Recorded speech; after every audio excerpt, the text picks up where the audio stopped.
Olw'omukago oluwedde twatunulira ensonga za Mwami Lwanga we twalabanga empewo z'ekika versus DNA. Mujjukire bulungi nnyo mu kitundu kyaffe ekyasooka nti Mwami Lwanga yajja mu program Sitima y'Amaka. Oluvannyuma lwa mwannyina okulinnyibwako empewo z'ekika ne zigamba nti abaana basatu si ba famire eyo. Twogedde ne Mama Fiina ku ssimu. Mama Fiina atunyonyodde empewo z'ekika kyeki, obukulu bwazo bwe buliwa, entuufu ze ziriwa, agambye mulimu n'empewo enfere. N'olwekyo tugenda kubanga tufuna Mama Fiina, tuli mu program Sitima y'Amaka, mbaniriza nnyo nze Joan Lule mu kitundu kyaffe ekyasooka.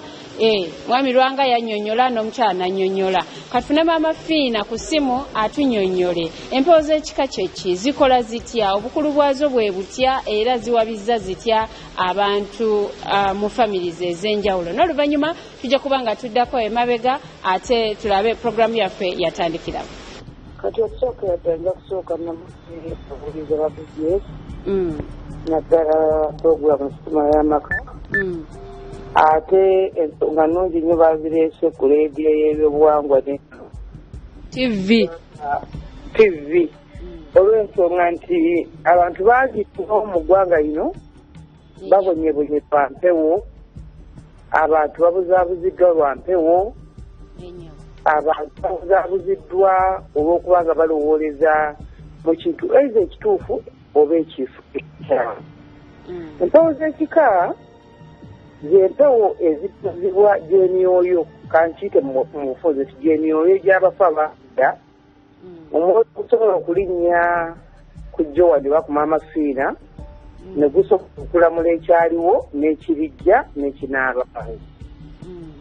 Then empewo z'ekika zaali nga nnamuzi nga tezisobola okutuuzibwamu kyebalaba nti edda baagamba nga babaalule oba tebabaalula. Ze zaatuuzanga kkooti y'ekika ne zibanga abalamuzi be tuyina kati. Kyezibanga abalamuzi be tuyina kati nti empewo bweyogera teddibwamu, njagala mbuzi teddibwamu, njagala wantu asindirewo omutuba mu lujja muguzzeewo. Kati bwe tutuuka mu mbeera abaasamizanga empewo abasinga ezaalinga entuufu baavaawo era baafa. Abasinga obungi omuwendo Joan abaasamizanga lubaale omutuufu alinnya ku muntu n'ayogera ebintu tebakyaliwo, twasigaza bwe tuyita bajejja muntu. Abaliwo ennaku zino ojja kusanga kati nze kulembera abasawo 24,000. Ojja kwekanganga abasawo 1,000 balimu abatuufu. Naye tujja kubeera muzibu nnyo basunsulamu okumanya nti ono mutuufu yatusamiza oba ono si mutuufu. Wanze mbatunenkya neggulo nga bajja balogootanira wano ewange. Abamu ng'oluusi balina na bitambo nga bye biboogererako. Abasawo be balogotana oba abalwadde? Abalwadde. Anti ng'aga baamutendeka e Masaka, yajjawo yamutuuza n'amugamba akole bwati ne bwati ne bwati, ng'ebintu byonna bye yakola tebikolebwa lubaale, bikolebwa bitambo. Naye nga ye empewo ng'atuuzizza baganda be, bannyina, bajjajja, basenga, oba kuliko akakadde akabonaabona ennyo nako bakatambuzza empewo. Oluusi nga muntu kwerogoza buki bwerogoza nga ye. Kati ebintu ebyo ne bireetera obutabanguko, kubanga nze buli basaane mbifuna mu bantu abalinga abo. Naye mu mbeera yonna wano gw'ombuulidde nti empewo z'ekika zeegaana omwana. Abaana basatu. Kati bukakafu ki bw'ayinza okukkiririza mu mpewo z'ekika nti ddala eyansamiza yali mutuufu, eyasamiza basenga bano yali mutuufu, ddala nga basobola okusunsula mu baana. Ekyokubiri, empewo z'ekika bwe zijja tezitera kuboola. Empewo z'ekika zaayatuliranga bazzukulu baamulujja nti temuli baana ba mu nju omwo. Naye empewo z'ennaku zino nga zaatula nze mbiraba nnyo wano mu Sitima y'Amaka. Anti kati nze abikulira ebyo babalindira bwereere, njagala bajje baatule nze nzigendeerewo ndyoke muswalizaawo ng'ensi eraba. kubanga abantu bangi nnyo babonyebonye olw'ebintu ebyo ne battira abasawo abatuufu ebintu ebyobutuufu. Omwami oyo andibadde agoberera bwe zibanga empowooza nnono bandibadde balina akasolya kaabwe nga baalula abalongo. Abalongo tekitegeeza nti kwalula mulongo waffe ne kato naye nga gwe nannyiniinda ositula abaana bo n'obatwala mu kiggwa ng'empewo tezirinnye ku maama fiina ne mubakolako emikolo gye tuyita egy'obuwangwa gitekiwaniwule wa mu nju muno so sigiwanirule empewo okutikka senga wa Jowani zimugambe nti gwe toli wa mu nju. Ebyo bireesewo okutemagana, bireesewo okuttibwa. Edda empewo zaalekeranga nti omwana bamutwale mu kisasi bamwalule bakwate obulira buno babusuulewo. Kati zino mubamuzaala obulira nga mubusuula. Oli bamukebedde endaga butonde tebagitereredde oluusi na wano naye n'agamba nti nze sigukkiriza manyi nti omwana waawano oba manyi nti si waawano. Naye kyeva olaba nti embeera y'okutemagana mu Uganda ezzeewo nga nnene, kyeva olaba nti nnwana ekya n'eggulu zizaawo ennono y'abantu abo nti omusawo omutuufu amanyi okwabula abaana. Kati nze nina abakyala ndowooza balinga 2 n'omwami omu mu Uganda yonna benzikirizamu nti baalula abaana babeerawo nga batuula nga baalula abaana nti abo mbeekakasa nti batuufu. Ku basawo bonna bennyina abantu 3 benkugambye ntisooga nti mukyala Nannyonjo atunuulira omwana aga nti si wa mu nju, mukyala Nattembo atunuulira mwana walakira amanya, nze sisobola kumanya. Okitegeera? Kati abantu ng'abo kyenjagala nkusabe omwami abeere mukkakkamu tasooka gendera ku mpewo za kika zizo ezimugambye yabigenderamu dda. Kati baba agenderako dda kitegeeza alina obukyayi ku bamaama b'abaana abo kubanga okakasa otya omusango nga tegunnasinga muntu. Oluvannyuma lwa byonna nga buli omu amugambye ajje mu musaayi n'alyoka ajja. Bwe mwagukebedde mwasanze mutya? Tugenda bisumulula, ngenda kuddamu kkubire nkubuulire. Tetunnaba bisumulula. Mubisumulule mumbuulire kubanga bayinza okuba nga balina obukyamu bwabwe n'obutakkaanya bwabwe n'obusungu bwabwe. Kati mami njagala kubuuzayo ebibuuzo 2. Mu kkooti zino ze tulina olwaleero kuba ogambye empewo edda ze zabeeranga abalamuzi b'ekika. Kati empewo bwe yasalanga omusango nti nno omutuba guno njagala wali mwagutemawo muguzzeewo ng'ate mu butuufu oluusi balina ekyala kye baagala okukolerawo tewabangawo okukola apiiru nga bwe tulina kati nti kkooti za leero oba tomatidde. Tewali apiiru, empewo terina apiiru. Empewo teba na apiiru. Kati twogezaako gyeriraanya n'ogamba nti nnyingidde okusamira, nnyingidde okuba nti nzikiriza mu mpewo. Omuntu akkiririza mu mpewo ne bw'alaba ekiwuka nga kimusaze mu maaso ayinza okuddayo mu nju neyeebaka. Yes, ng'aganiza ekiwuka buli kisala sifuna ssente mu ttawuni. Kati oyo abakkiriza mu mpewo ze. Kati edda empewo tezaalinanga apiiru, empewo edda zaalinga entuufu, zaalinga zikugamba senga wonna bankema bwe yafa basimba wano omutuba ogwo mwagugjawo emyaka 5 egiyise n'olwekyo njagala guddizibwewo ng'ate kyekyo nga waliwo ne gwe tubuuza nti ddala omutuba gwalingawo nti gwalingawo ndibwawo nga tevaawo nti walingawo ng'era bwefa tuzaawo endala. Eby'ennaku zino ebitokyaliko olukeera ku makya n'ogenda ku musawo ogendawo ssaawa 4 ku ssaawa 5 aba amaze okukusamiza nga lubaala akulinnya olalamulira ekika kyonna. Kati abantu kibabonyaabonyeza kibasizza obwavu oluusi gwe ne weewumba mu famire n'oyagala ojje ku bantu ssente aba famire naye nga tolina mpewo ng'obuzabuzabuzaabuza banno. Naye ezedda zaalinga lwiyo samire edda zaalinga lwiyo. Empewo ntufu kw'ozimanyira nga bwe nkugamba edda bwe twatuulanga okusamira kubanga nze nasamira mu 92 okusamira kwange naye nasanga kitange Pawulo Mukalazi ng'obusawo abumazeemu n'ebisukka 5 era yakafa naye tezaalinanga kajanja. Olabira empewo ezitali ntuufu, empewo ezitali ntuufu oluba okuba eŋŋoma bwe bba nga zitandikirawo obalaba nga zejja nga bwalaba ku Bulange bakube tuyise bantu kujja nga empewo yeerogoza mbu erumba kabaka okitegeera Ssaabasajja kabaka naye zimukwata ate zimukwata ono gwe zikutte ali ebweru yasamira ennyo gwe batenda yatandika mbu ayagala kabaka ayagala Ssaabasajja kabaka nze ndi wa Lubaale natenekebwa obwakabaka bwa Uganda empewo bwa Buganda zankwata kati zezo empewo ez'akalogojjo kati empewo z'ennaku zino zirimu obukodyo bungi n'obufere abafere kati ssaawa zino be basinga abasawo obungi olwaleero omufere bw'omusaba nti njagala miliyoni 2 ofuuka omusawo azikuba omutuufu talina wazijja kubanga olwensu nti abakola mulimu gw'abajjajjaabe kati ate ebyo n'empewo ezitali za busawo nga mpewo za waka n'empewo za waka oli n'azissaamu ate obusawo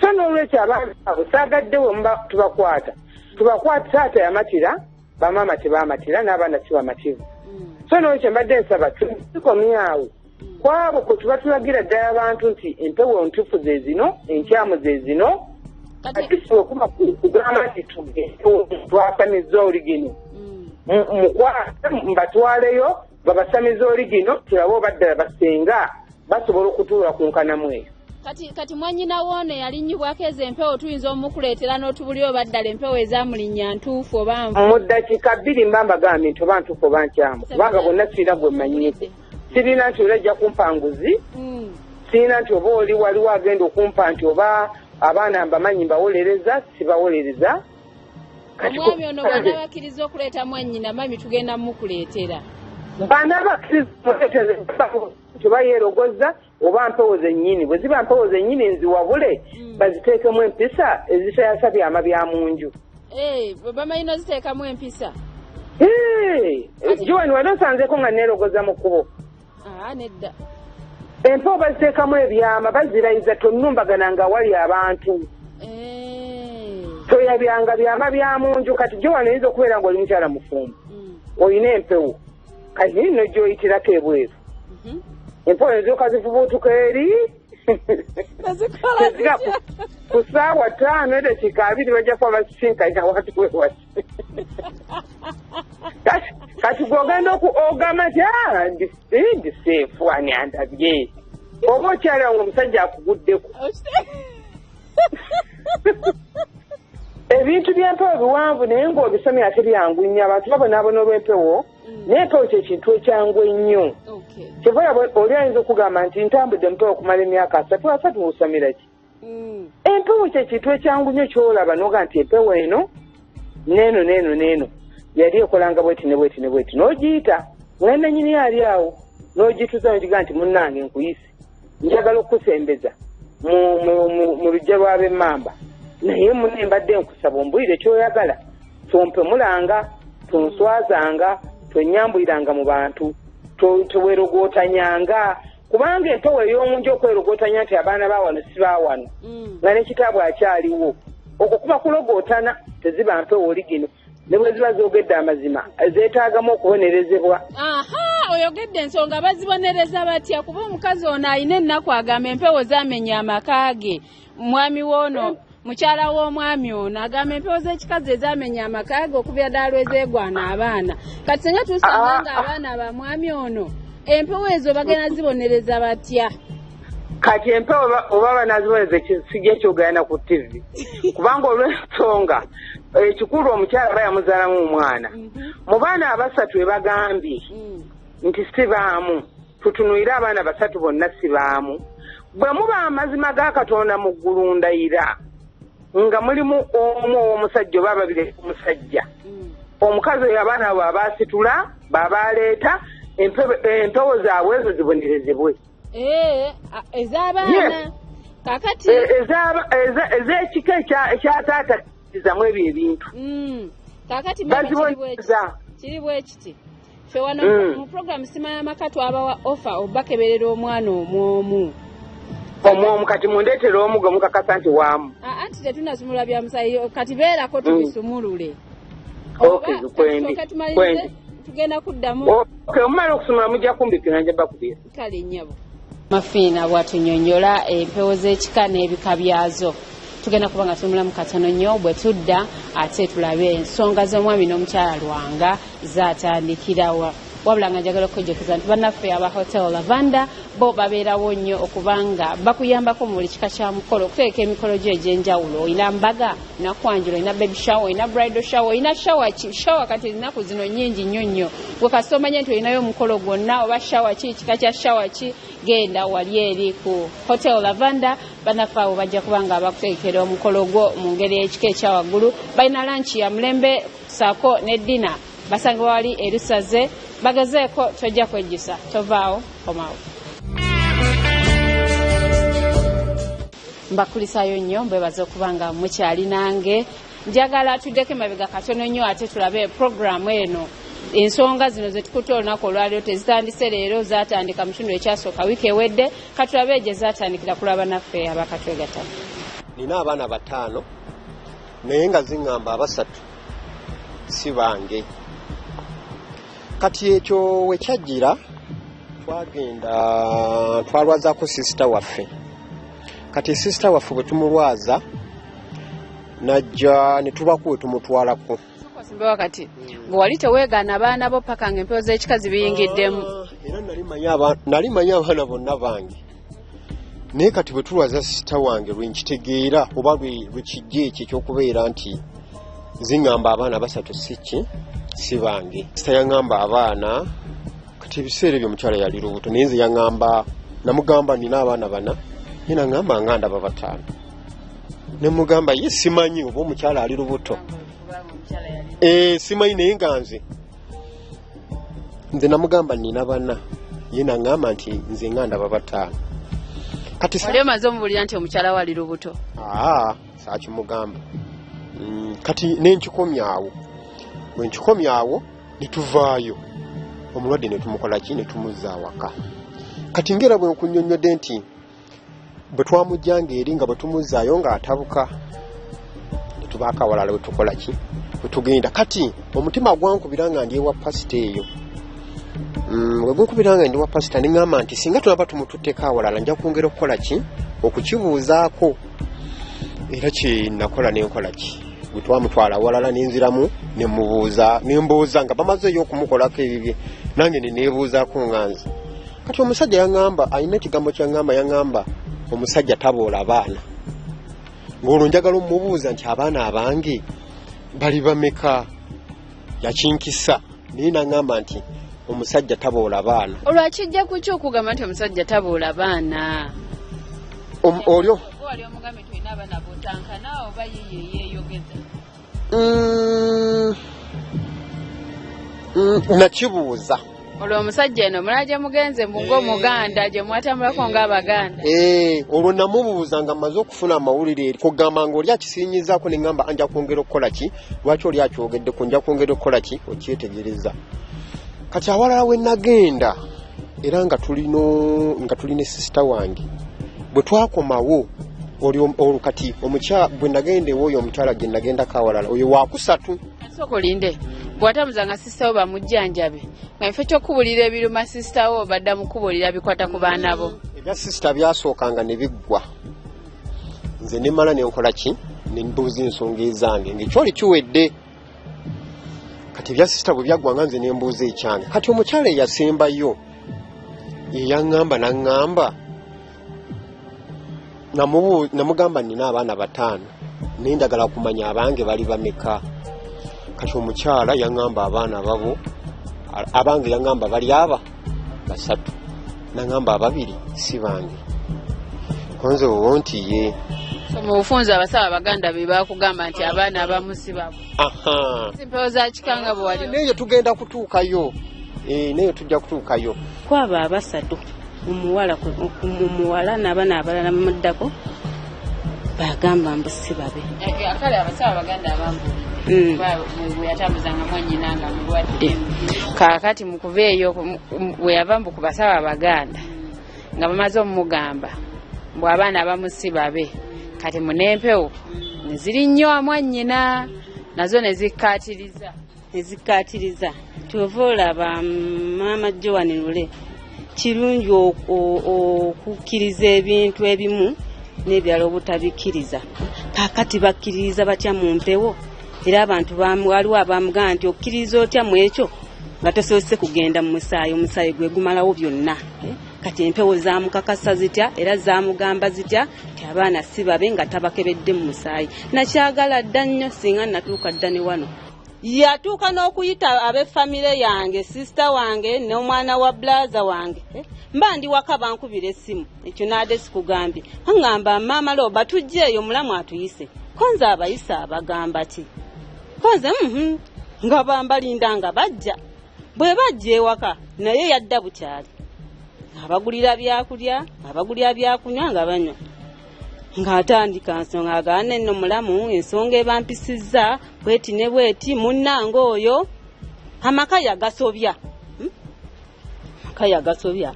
Nze sibitegeera. Munnagenda ku musaayi. Yagasobya. Nga sibitegeera. Kakati ne bali nga baayise nabo ffenna kwegambye twali twenkanankana nga tebabitegeera. Wakati yo makituufu.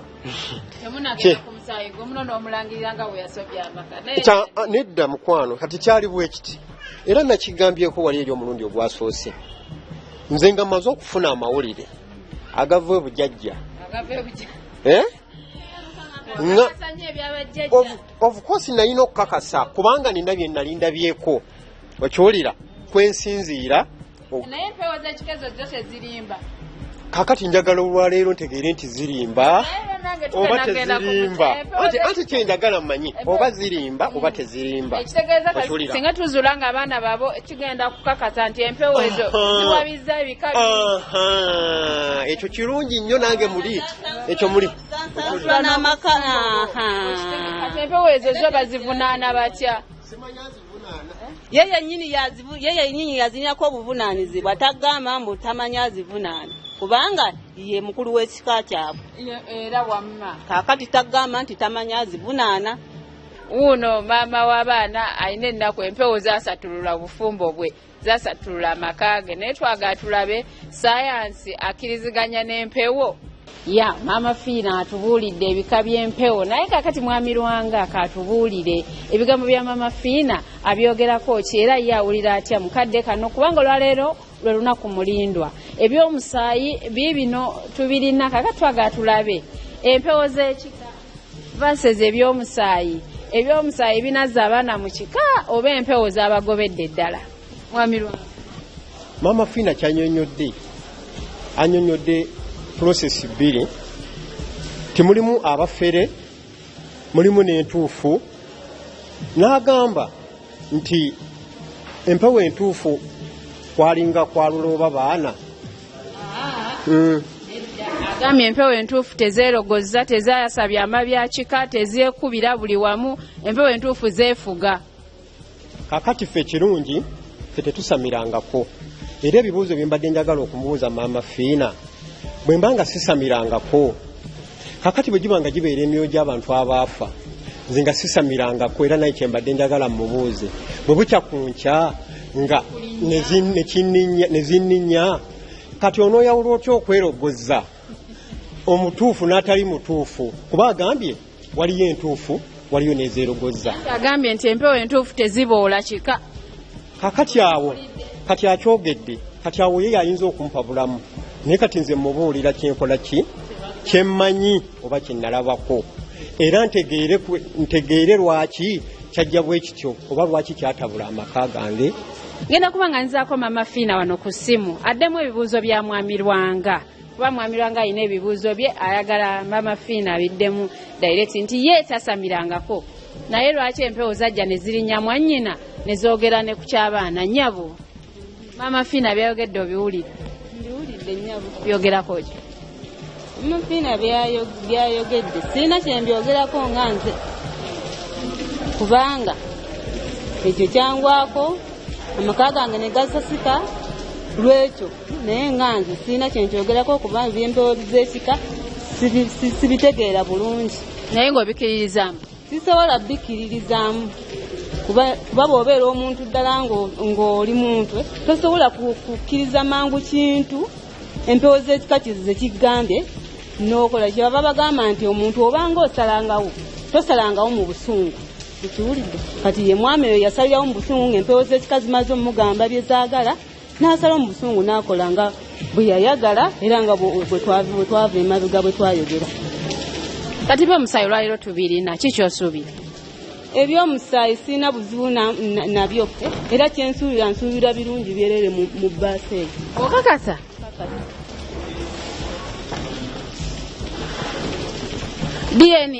DNA bw'enaakuswaza tesobola kunswaza n'omulundi n'ogumu tesobola. Omwana mukyala Lwango ono empewo zaagoba abaana be 3 wabula wano mu programu sitima y'amaka twakebera omwana omu olw'ensonga mujjukire mabegako wali we twabaweera offer nti programu sitima y'amaka ebaddiza olw'okuba nammwe mujaagala ne tubaddiza nti nno buli taata yenna alina omwana omu amuleete yamukebere. Kati mbaana abo 3 empewo z'ekikabe zaagoba ono yalondamu omu gwasingira ddala okukola ki okutankana ennyo gwe yaleeta naye ne bali 2 nabo tujja bakebera lwe tuli bakebera era nja kujja mukomyewo nkola ekimba buli olwaleero tulina ebyomusaayi ebya mwana omu abaana bali abalala tetwabakebedde. Mwami Lwanga wandyagadde naawe omwana abeerewo? Obukosi kyenjagala. Okay. Mwami Lwanga agamba nti no naye kyayagala omwana abeerewuwe naye empewo z'ekika zaleeta obuzibu kaakati eno esalesale twagala kusumulula bya musaayi tulabe ebyomusaayi byo binagamba ki mujjukire ebyomusaayi bino byatuusiddwako bannaffe aba MBN Clinical Laboratories basangibwa wali kwako sumulule.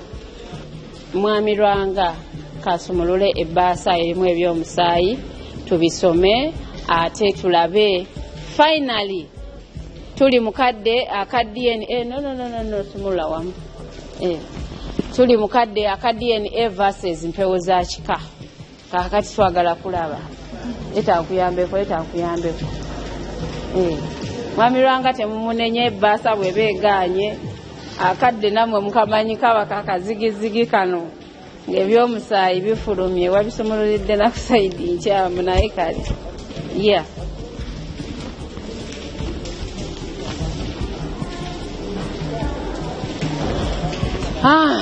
Okay.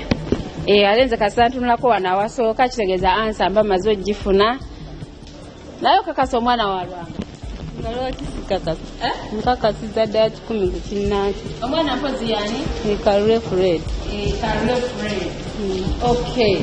Olwaleero luno n'olwekyo according to the order okay ekyo temukyetaaga nnyo in DNA paternity testing mujjuke nti nebyomusaayi bino bifuluma mu Lungereza kati olw'okuba nti muli audiences zanjawulo tulina abatugoberera nga naye ba Lungereza n'olwekyo tugenda kusooka tubisome mu Lungereza ate oluvannyuma tujja kubanga atubizza mu Luganda. In DNA paternity testing molecular biological techniques are used to analyze, identify and relate highly conserved repetitive base sequences termed short tandem repeats within the DNA molecules of the people being tested. 24 loci in the DNA of Lwanga Daniel were analyzed for sameness when compared with those of Kalule Fred. On every analyzed locus of the STR system, there are 2 alleles, one from the mother and the other from the father. In case of a paternity, Lwanga Daniel, the alleged father, and Kalule Fred, the child, must have a matching allele, and thus number of STRs in every analyzed locus. The alleged father will be excluded if olowooza sirina kyendowooza nkirowoozaawo kyogenda okwatula kyenjagala awo anti ebirowoozo of course mbirina singa tusanga ng'omwana ono owuwo nayise era kyenjagala empewo z'ekika kyammwe ogenda zibonereza otya? Maama Fina agambye yamanyi bwe bazibonereza era tujja kukwata abaana abo tubatwaleyo bakole ki bazibonereze naye nga nze nejeeko stress gye mbadde nayo ne ku baana bange n'okuva lwe navaayo nga mbamiisinga kiba kijja kugamba nja kuba ntowolokose okumanya nti kati omutima guli wamu. In the present case, in all the 24 analyzed loci of the STR system, a matching allele was detected between Luanga Daniel and Kalule Fred. Therefore, Luanga Daniel can be considered as the biological father of Kalule Fred. And by no means can he be excluded. And by no means can he be excluded. For the biostatistical analysis, allele frequencies which represent the average distribution of the African population were used. The calculation of the probability to be the father was performed according to the Elsen Molar. In other words, the probability of an error is 0.01%.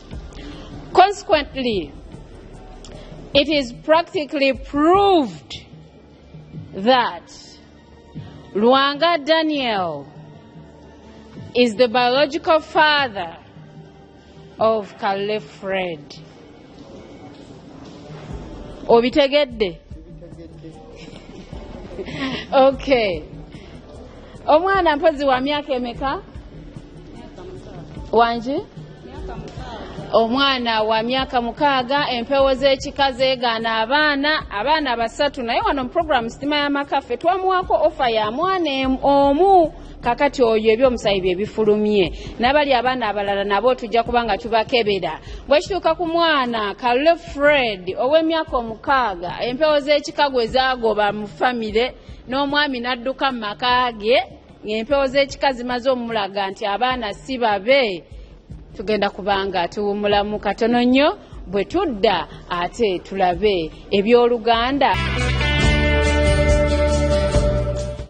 Mbakulisaayo nnyo tukyali wakati mu kanyomero wako kusoma omusaayi empewo z'ekika versus MBN DNA mujjuke nti no DNA eno yatukoleddwa abanaffe aba MBN Clinical Laboratories basangibwa wali ewandegeya ku Nakasero Road opposite Multiplex Headquarters.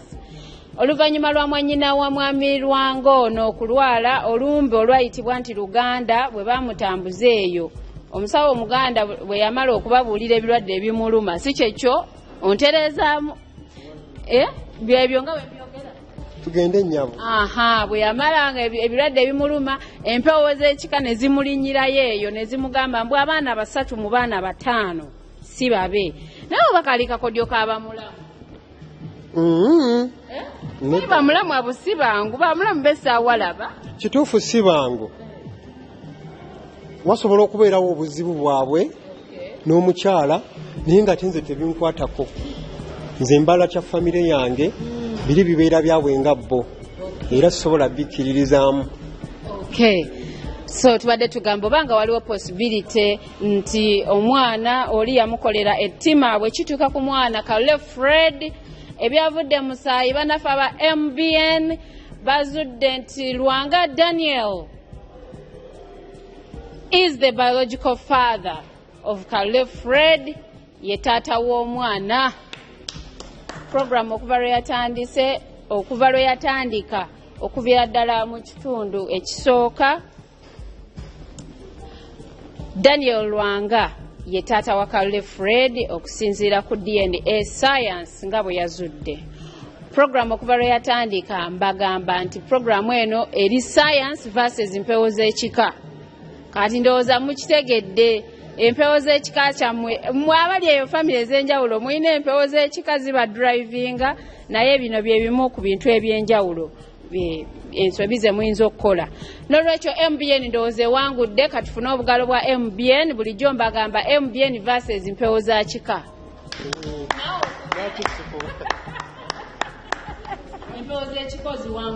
empewo z'ekika nziwangudde era okuva nolwaleero njagala amanye alekera okugendera ku bintu byatamanyiiko mutwe n'amagulu sooka nga weetegereze bamugamba nga mu luvannyuma nti okakasa otya lwaki tosookedde mu musaayi n'agaana agamba obudde bwonna wendifunira ssente eno bw'abaculugunya bw'atucunya wendifunira ssente naye kati kyensaba kyenjagala Kabule Fred nzize naye ne kusomero nsubira abadde bamugobye abadde bamugobye fees abaweerera kati nsubira ndowooza zirina mu mpale eza Kabule Fred essaawa enawo azireka wano ku mmere sebo taata fees za Kabule Fred ozireka wano teziriwe essaawa eno naye nga yaŋŋamba nti bamugoba yagamba n'okolawo nakitegeera yagijjako atya nali sinakimala nakumukama nti omwana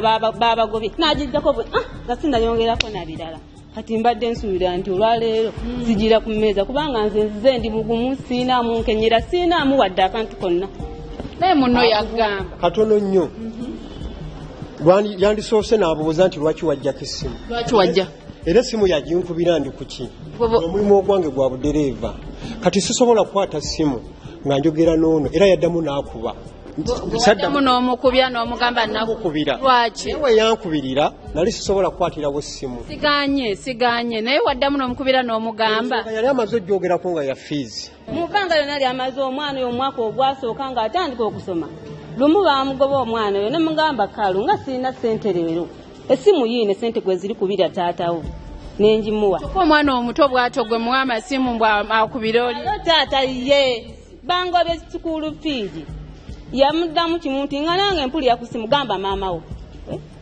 kakati essaawa eno aziteeka awo owulidde kakati naye omwana yogenda muwerayo fiizi omwana kyembadde njagala kyakkakasa mwana wange nti ddala mwana wange wa musaayi gwange naye katono nnyo bw'abanga awulira nti oba ninamu ekiri kubanga anti kakati nze kati emyaka 2 omuntu okukuteeka ku mpewo za TV ensi yonna neekola mu bintu ebitaliimu ebyempewo z'ekika nze kankubulire gyewanulula ebintu lwebyafuluma ku lw'omukaaga essimu nagijja nako oli olwagira allo maama loba kiki kyetulaba kino allo maama loba kiki kyetulaba kino newaffe enkeera ku makya abamanyi bonna buli akuyitako maama loba kiki kyetwalabye kino kiki kyetwalabye kino omusajja bw'atyo bwe yakyagala era nabagamba bwe bityo ebizibu by'ensi eno bwe bityo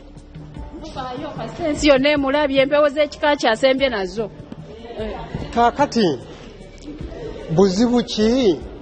buzibu ki nze okwekubira omulanga tekirimu sitaani bwe kiba nga tekirimu sitaani byabeerere n'agaana nze nga manyi agenda kunoonya ssente ze akole ebintu bye buba aleme kuswala singa nze nga ndi mugumu nnyo oba nswale oba yaswale akati essaawa eno antadde ku mpewo za TV buli omu alaba ggwe mu bintu ebitaliimu neekuumidde ebbanga nze nga ndiko oyo omwami nga sirina ne kaka kyanga avaayo njagala akugambye nti waliwo yali amugambye nti munjuuyo maama loba afulumye eno nayingama mbuna amanya ku ssimu agabasajja ateekango TLS ye wabeerawo n'essimu tebeeramu mannya g'abakazi mami n'abaana b'endabira bawera n'ekikumi naye sikakasa nti empewo esobola okumbonereza olw'abaana b'endabira 10 ng'ate nze nina 2 bokka benzadde kati omwanyina yeetaagaddemu atunde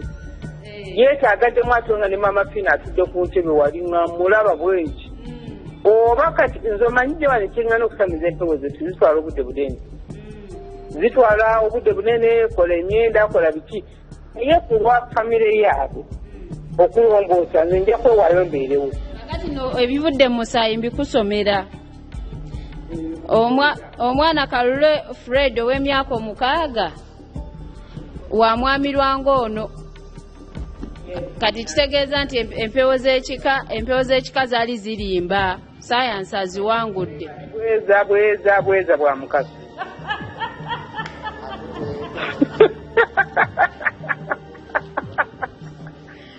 Tuline Mama Fina ku simu. Mama Fina agezaako okutunyonnyola empewo z'ekika kyeki.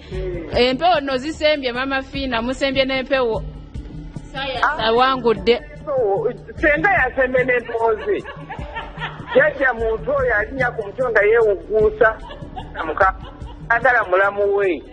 Era wamala yali tayagala mulamu we.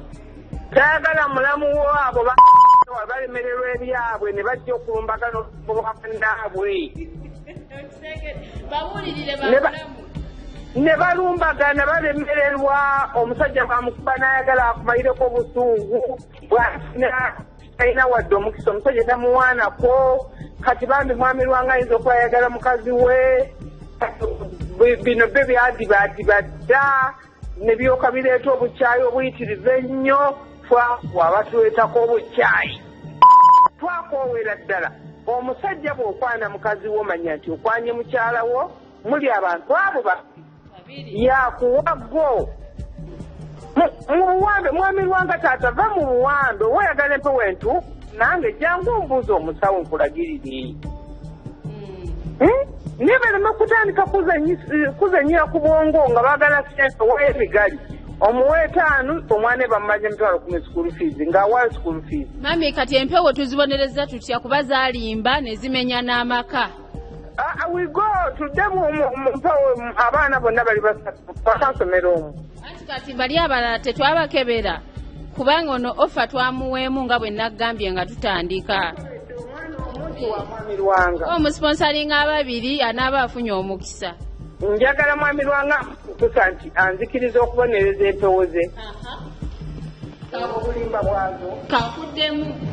Mama Fina bwe ziba nga za bulimba nga nange zibadde zimpabizza nzikiriza okuzibonereza. Engalo gwe bagenda zibonereza. Okubenga okuzibonereza kati nsaba omukyala maama nga bw'ovudde mu Nnaggomolo asooka tukuma Nnaggomolo w'okubiri yagenda kusikira kubanga bwe naikiriza omuntu bw'abonereza empewo Joani abantu bajja kubonaabona nnyo. Abantu balina ennaku gwoba oyaga okumanya ennaku jjano basande. Tuyina abantu ba Lubaale tuyina ab'omusambwa z'emikyala wa Musambwa. Omusambwa gwe gukkiriza empewo zonna okulaninga ku mutwe gw'omuntu. Kati soogera ndezidira mu bwenjogera ziba zisirika. Twagala kiryalinga Lubaale muntu. Lubaale muntu oyo wabasenga akome. Tumulina mungi nnyo atabangudde amaka. Omanyi wani nti abantu bangi nnyo balina ebitambo naye nga babita Lubaale. Omuntu n'alagulwa ng'alagulwa kitambo n'asira n'akati bukyamala okusamira nayavuwala. Amantu ago ge twagala okumalamu abantu ba Buganda. Ne Buganda bo naawe osiibaawo ku Buganda olaba.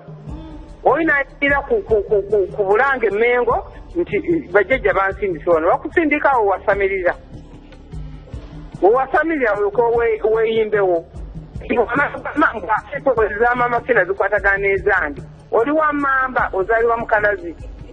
Kati amantu ago nze gantamye njagala empewo lwiyo ffe twasamira lwiyo.